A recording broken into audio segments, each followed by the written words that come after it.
personne en particulier. Je regardais la Bible et vous savez, dans la Bible, Jésus a tout le temps mis les femmes en avant. Je ne sais pas si vous vous en êtes rendu compte. Les femmes étaient mises en avant dans un milieu d'hommes plutôt. Jésus a mis en avant la Samaritaine, une femme qui n'avait pas de voix, une femme qui était rejetée.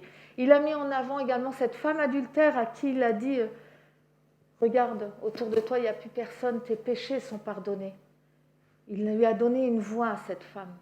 Pascal me regarde, le micro ne va pas. Il a également donné une place particulière à cette femme qui déversait du parfum sur ses pieds. Là, je ne vous lis pas les passages, mais je vous cite ces endroits. Il a donné également une place particulière à cette femme qui, depuis tellement d'années, souffrait d'hémorragie. Elle lui a touché le manteau et il lui a parlé avec grâce, même si au début, elle était un peu surprise. Oui, Jésus a tout le temps mis les femmes en avant, et c'est vrai. Marthe et Marie, c'était d'autres femmes qui, elles, étaient des servantes, et il leur a donné également une place. Pourquoi je vous dis tout ça? Parce qu'il est vrai qu'on n'a pas toujours des femmes qui sont mises en avant dans la Bible, mais il y en a. Il y en a dans l'Ancien Testament, mais moi aujourd'hui, je voulais vous parler d'une femme du Nouveau Testament. Une femme qui nous ressemble, et une femme, je pense, qui va vous parler également ce matin. Alors oui, cette femme, vous allez voir, cette femme, on la retrouve dans un passage qui est dans Actes 16. Si vous voulez vous rendre dans Actes 16, vous verrez de qui je veux parler. C'est une femme dont nous connaissons le prénom, Lydie, nous connaissons sa profession, nous connaissons sa passion. Et c'est vrai que cette femme, on la rencontre lors du deuxième voyage missionnaire de Paul, lorsque Paul donc, s'est dirigé vers la ville de Philippe. Et là, je pense que Noémie va pouvoir commencer à mettre les premières diapos. Paul, vous savez, avec Silas, avait été mandaté par le Saint-Esprit pour se rendre de la région d'Éphèse vers la ville de Philippe en français, Philippi, qui est au nord-est de Thessalonique. Thessalonique, qui est aujourd'hui Salonique, qui appartient à la Grèce. Vous voyez, je vous fais voyager, on va de la Turquie en Grèce, c'est chouette, même si on ne peut pas bouger. J'ai eu cette chance d'aller à Thessalonique, j'ai eu cette chance d'aller à Éphèse, et c'est vrai que c'est magnifique de voir ces endroits-là, Athènes, toute la Grèce, pour si un jour vous avez l'occasion, allez-y, parce que c'est un bel endroit. Le monsieur sur le côté, c'est Paul, je vous rassure, c'est juste Paul, une photo de Paul. Et donc ça, c'est le deuxième voyage missionnaire de Paul vers l'Asie mineure, d'Éphèse, donc vers la Macédoine, au nord-est de la Grèce. Et je vais vous lire le passage, donc, qui est dans Actes 16. Et ce passage dit ceci, vous allez voir où je vais vous amener. Le passage dit, à la suite d'une vision que Paul a eue, Paul parle, et il dit ceci, « Nous avons aussitôt cherché à nous rendre en Macédoine. » Paul a cherché à se rendre en Macédoine, car nous avions la certitude que Dieu lui-même nous appelait à y prêcher la bonne nouvelle. Et là, on va entendre différents noms de ports. Nous nous sommes embarqués vers Troas. Nous avons mis directement le cap sur l'île de Samothrace. Le lendemain, nous avons atteint Néapolis. Et de là, nous sommes allés rejoindre la colonie romaine de Philippe. Je pense qu'on peut mettre la deuxième diapo. Et nous avons donc atteint ce district, cette colonie romaine de Philippe. Nous avons passé plusieurs jours dans cette ville. Alors, vous voyez ici donc le parcours de Paul, qui est donc son deuxième voyage. Et vous voyez donc différents endroits qui ont été donc nommés. Et donc, il est passé donc vers l'Asie, dans l'Asie mineure, voilà, toute cette partie-là, pour rejoindre donc la ville de Philippe. Regardez comme c'est bon, on a un monde qui est magnifique et ça donne envie d'y aller, ça donne envie de partir. Et c'est pour ça que je me disais, ce matin, on va se faire du bien, on va aussi aller autour de ce monde que nous avons. Et donc, ils se sont rendus donc, dans la ville de Philippe. Vous la voyez tout en haut? La ville de Philippe, elle est en haut de cette carte, là où c'est marqué « Conversion de Lydie, la marchande de pourpre ». Et donc, voilà où se sont rendus Paul et Silas, afin, donc, selon ce que le Saint-Esprit leur avait demandé, de toucher toute une population. Ce n'était pas l'endroit où ils avaient décidé d'aller au départ.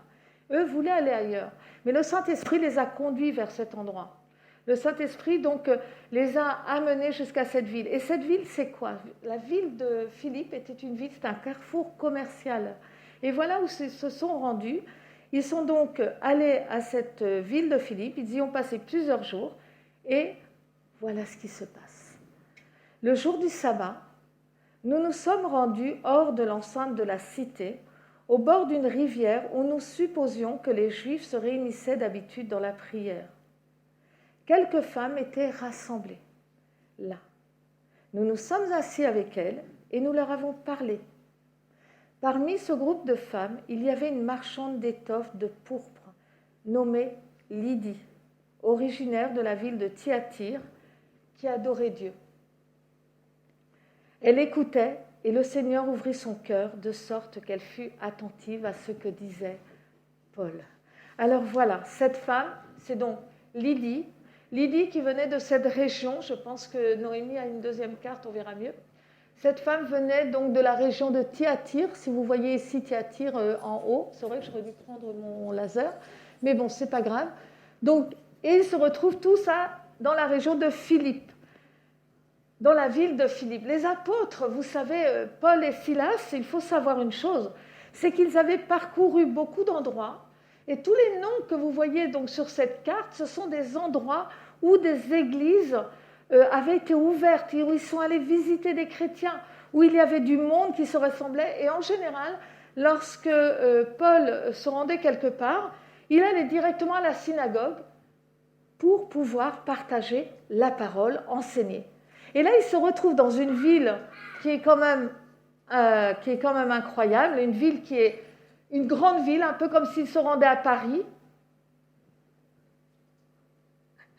Une ville qui est aussi grande que la ville de Paris, une ville commerciale, une ville où il y avait beaucoup donc, d'échanges entre l'Asie mineure et le reste de l'Occident. Et toutes les denrées arrivaient donc entre le port qui est un peu plus bas et la ville de Troas également, ainsi que Éphèse. Et tout ceci était donc un petit peu dispatché dans la ville de Philippe. Philippe qui était donc une colonie romaine.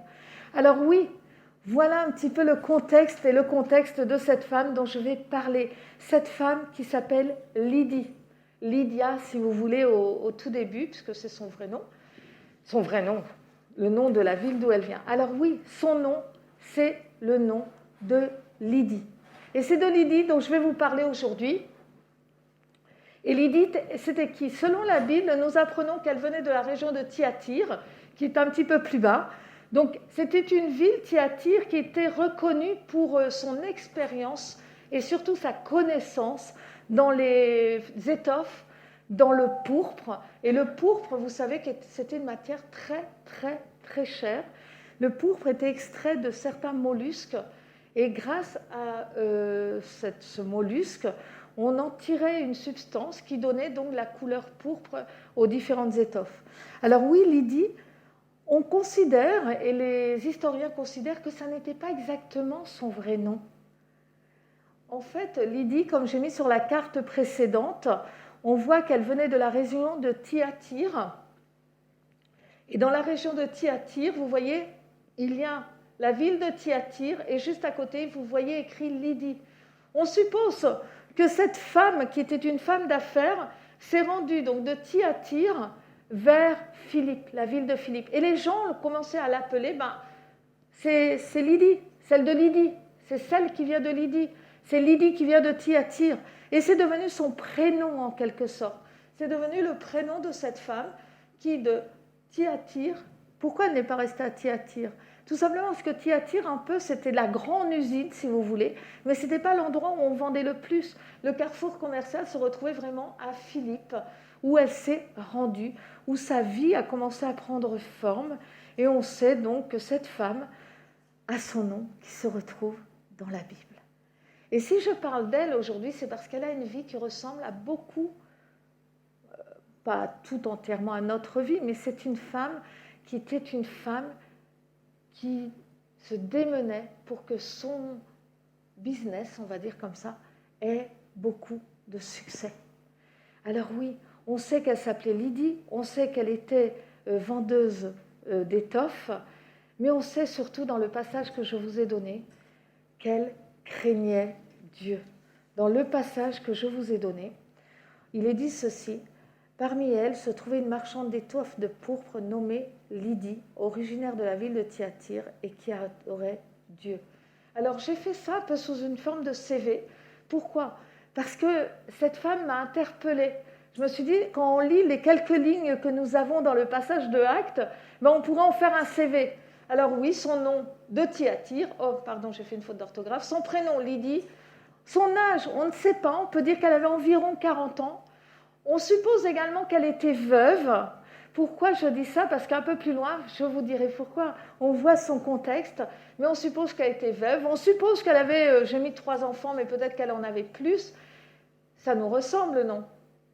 On n'est peut-être pas veuve, certains d'entre nous, nous sommes mariés, mais on a un nom, on a un prénom, on a un âge, et enfin, on a une situation. Lorsque c'est marqué situation dans vos papiers, en fait, on sait qu'on doit mettre célibataire, marié, etc.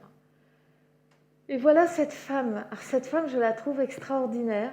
Et quand je vois le peu que nous savons sur elle, je me dis, c'est une femme qui me donne envie d'être comme elle. J'ai eu l'impression de vivre avec Lydie toute cette semaine et de me dire, waouh, je n'avais jamais fait attention vraiment à son parcours. J'aurais pu parler d'une femme plus connue.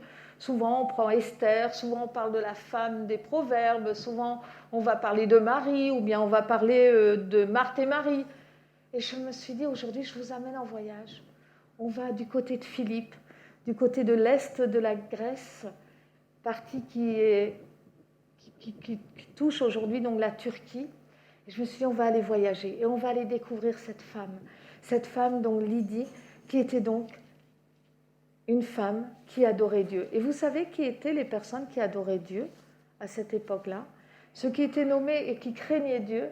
On appelait les personnes qui craignaient Dieu des gens qui n'étaient pas juifs, des non-juifs, et des personnes qui, malgré tout, suivaient en quelque sorte le judaïsme, pas dans son intégralité, mais qui prenaient une grande partie, donc de ce judaïsme, dont le sabbat. Et c'était donc des gens qui n'étaient pas considérés juifs, ils étaient non-juifs, et qui pratiquaient le sabbat. Et cette femme, avec un groupe de femmes, s'est retrouvée au bord d'une rivière. Alors là, je me suis posé cette question. Je me suis dit, cette femme était une femme très occupée, une femme avec une vraie profession. Ce n'était pas une femme qui s'occupait que de sa maison. Et elle s'est retrouvée au bord d'une rivière. Alors pourquoi au bord d'une rivière?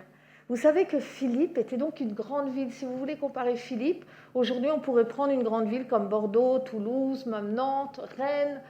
Mais dans cette grande ville, il n'y avait pas de synagogue. Ça paraît quand même incroyable, aucune synagogue. Et Paul et Silas avaient l'habitude, lorsqu'ils visitaient les différentes régions, d'aller partager la parole dans des synagogues. Et là, ils se sont retrouvés à passer plusieurs jours dans la ville de Philippe et se rendre compte qu'il n'y avait pas de synagogue. Vous savez pourquoi il n'y en avait pas? Alors, il y a plusieurs raisons. Pas de synagogue, non pas parce que la ville était petite, non pas parce que la ville était trop grande, mais tout simplement, c'était une ville romaine. Il y avait donc des temples, mais des temples dédiés aux dieux romains. Des temples qui n'avaient rien à voir, en fait, avec ce que Paul ou Silas pouvaient s'attendre à trouver. Ils voulaient une synagogue, un endroit dédié pour passer du temps et connaître davantage la parole de Dieu. Il n'y en avait pas, tout simplement parce que pour ouvrir une synagogue, il fallait un quorum de 10 hommes. 10 hommes juifs pour pouvoir ouvrir une synagogue.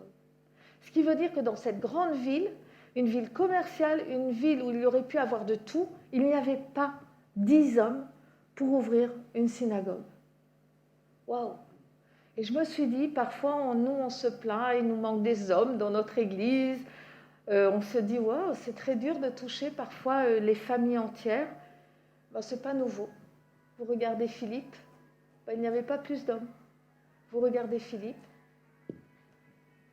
C'est moi? Ah, c'est derrière. Il n'y avait pas dans cette ville de synagogue. Et donc ces femmes, qui ne pouvaient donc pas se rendre à la synagogue, se sont rendues dans un lieu de tranquillité, un lieu près d'une rivière, un lieu où elles allaient pouvoir passer du temps. Elles ont laissé toutes leurs occupations, tout ce qu'elles faisaient, pour garder cette journée de sabbat, même s'il n'y avait pas le lieu adéquat.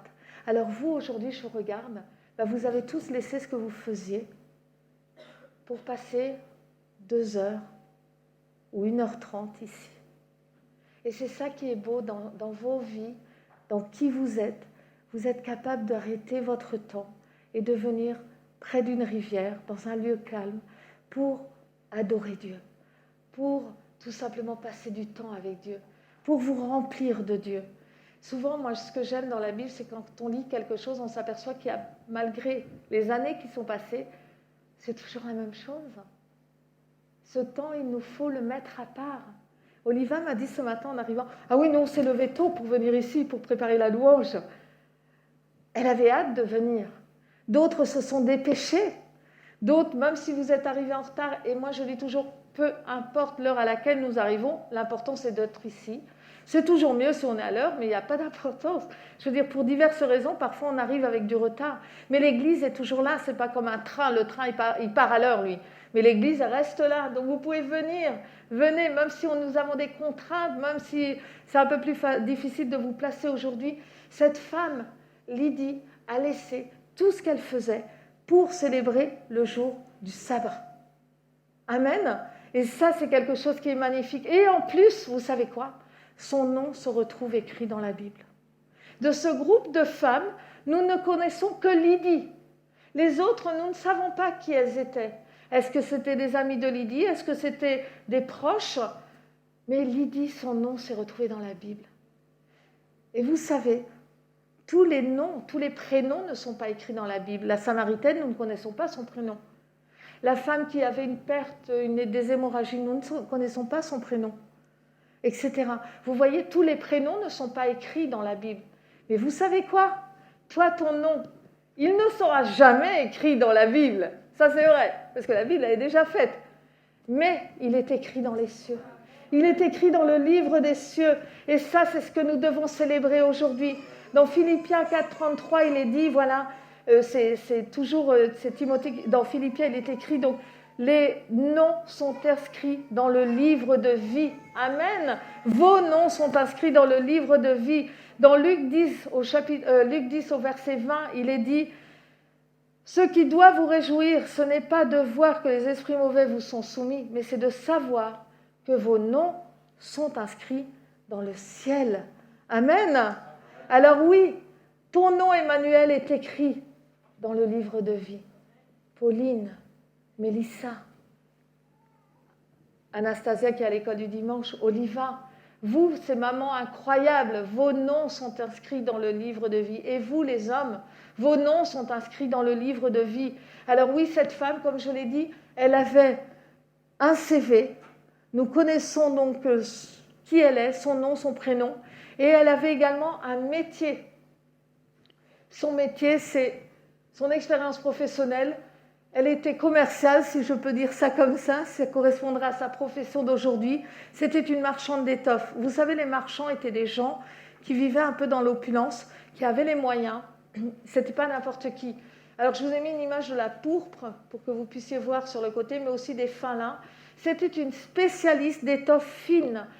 Les étoffes fines n'étaient pas vendues à n'importe qui. Les étoffes fines, et notamment la pourpre, n'étaient vendues qu'aux gens qui avaient les moyens d'avoir ce genre d'étoffes, c'est-à-dire donc les magistrats, c'est-à-dire les grands prêtres également, c'est-à-dire les personnes importantes, et parfois un petit peu moins.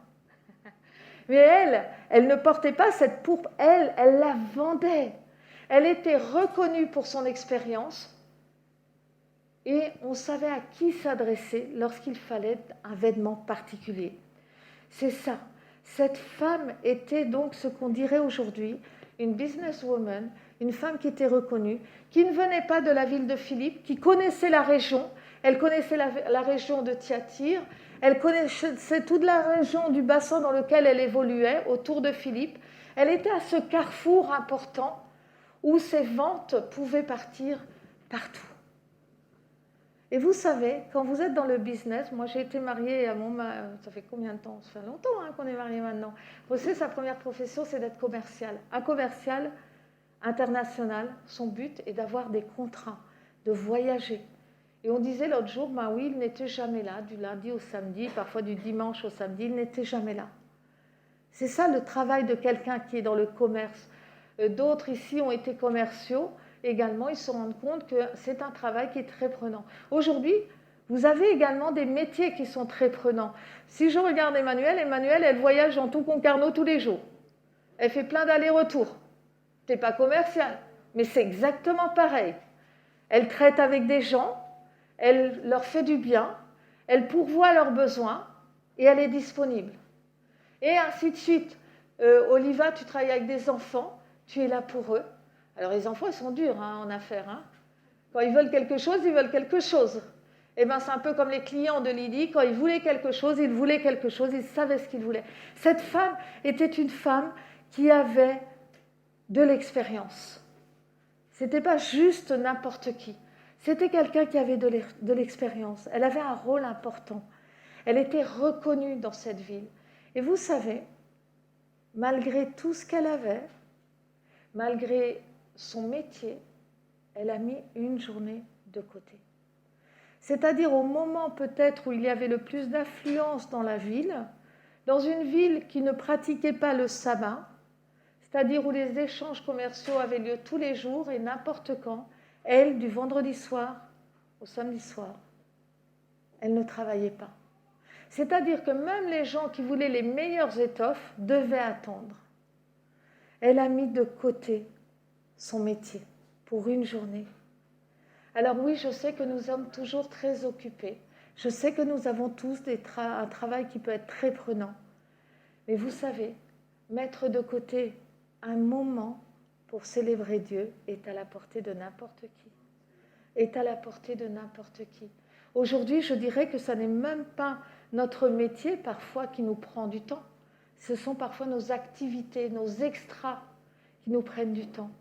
Et on se retrouve un petit peu coincé en se disant « ben non, là maintenant, je n'ai pas le temps, je dois faire du sport, ceci, je dois faire autre chose ». On rentre du travail, on arrive chez nous et on se dit « tiens, il y a tellement de choses à faire ». Mais je pense que parfois il est important, comme Lydie, de savoir mettre du temps à part, de se poser près de cette rivière et d'écouter, de savoir tout simplement être là. Cette femme, non seulement elle était reconnue pour la qualité de ses étoffes, je fais juste une parenthèse, vous savez qui a également porté un manteau de couleur pourpre à un moment terrible? C'est Jésus. Jésus a été revêtu d'un manteau de couleur pourpre lorsqu'il a été arrêté. Une couronne lui a été posée sur la tête. Vous voyez, la pourpre est quelque chose d'important. Cette femme était riche, cette femme avait des servants, elle avait toute une catégorie de personnes autour d'elle qui l'aidaient à prospérer dans ce métier.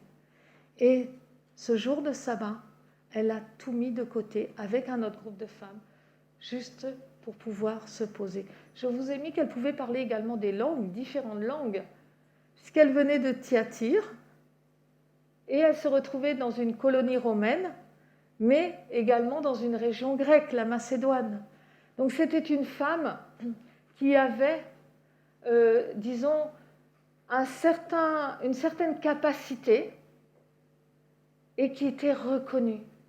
Malgré tout ça, elle a mis tout ça de côté. Et je vous ai dit qu'elle habitait dans un carrefour commercial. Et oui, elle habitait dans un carrefour commercial, un carrefour important entre l'Est et l'Ouest, en fait, si on peut dire ça comme ça, et même le Sud et le Nord. Elle se retrouvait à un carrefour où les affaires allaient prospérer. Mais cette femme avait une passion.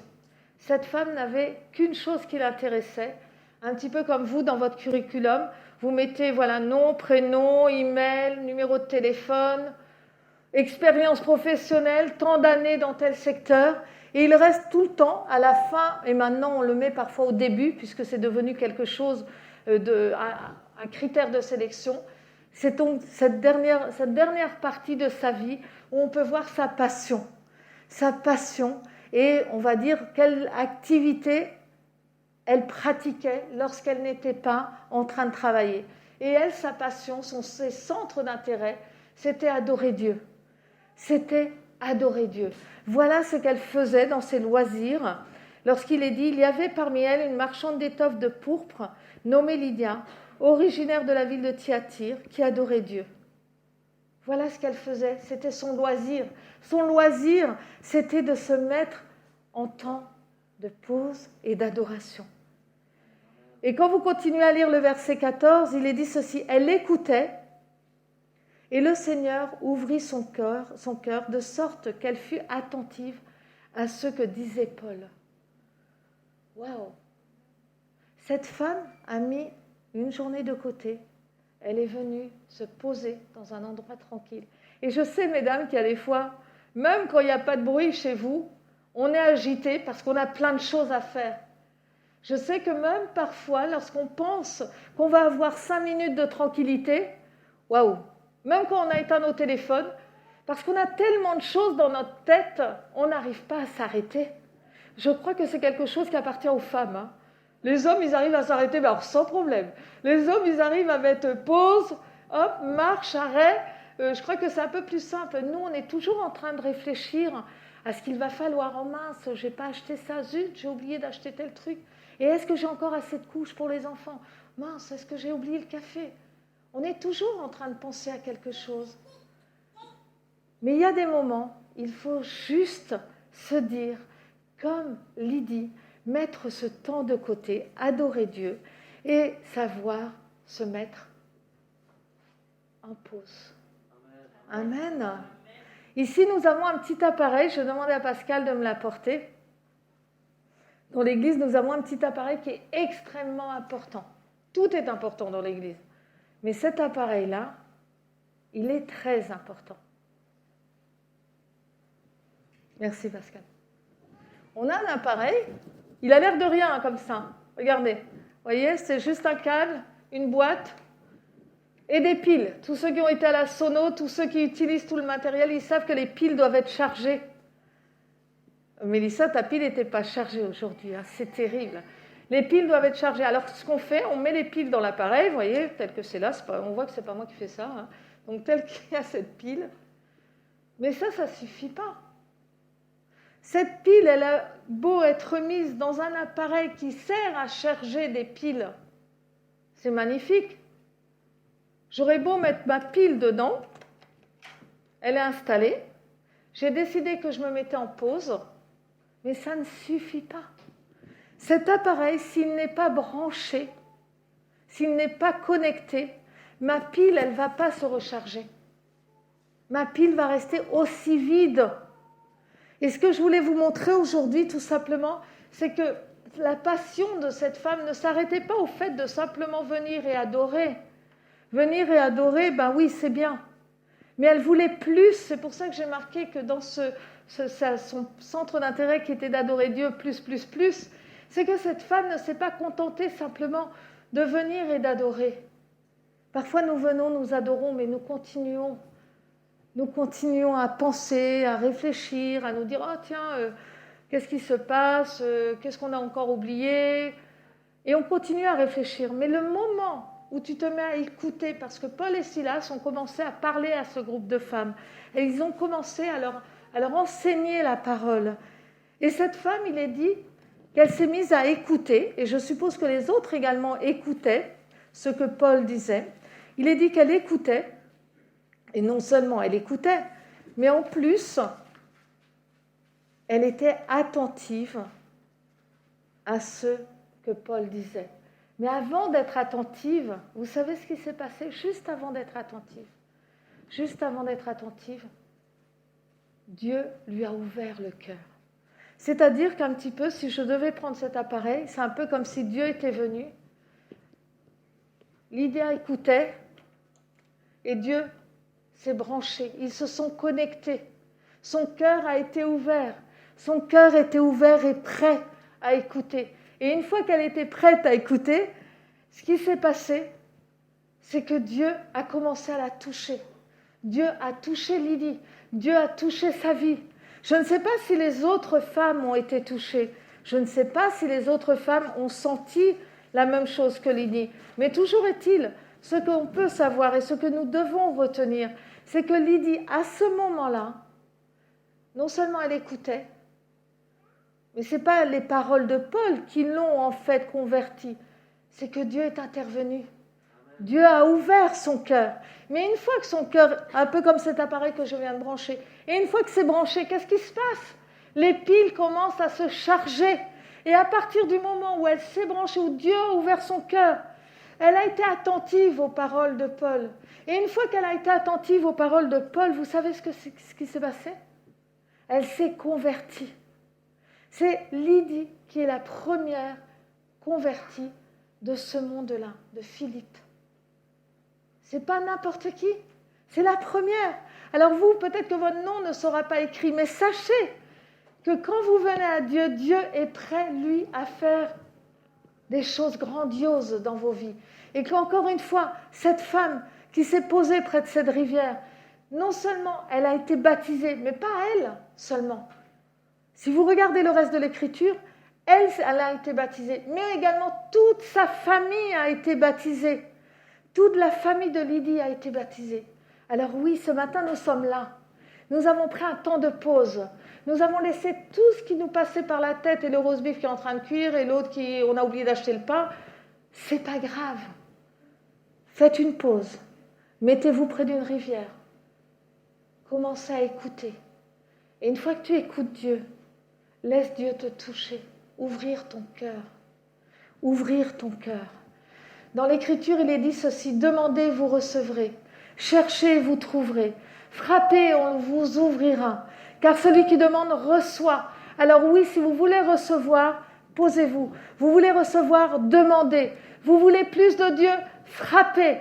Vous voulez encore connaître davantage de son royaume, cherchez. Et c'est ça qui est beau. Parce qu'en fin de compte, ici, il ne s'agit pas de qui nous sommes, de comment nous vivons, ce que nous voulons pour nos vies. Il s'agit juste de se connecter à Dieu. Il s'agit juste de venir près de cette rivière, de nous poser, de laisser la parole venir, d'écouter, mais surtout de laisser Dieu toucher nos cœurs, afin que nous soyons touchés.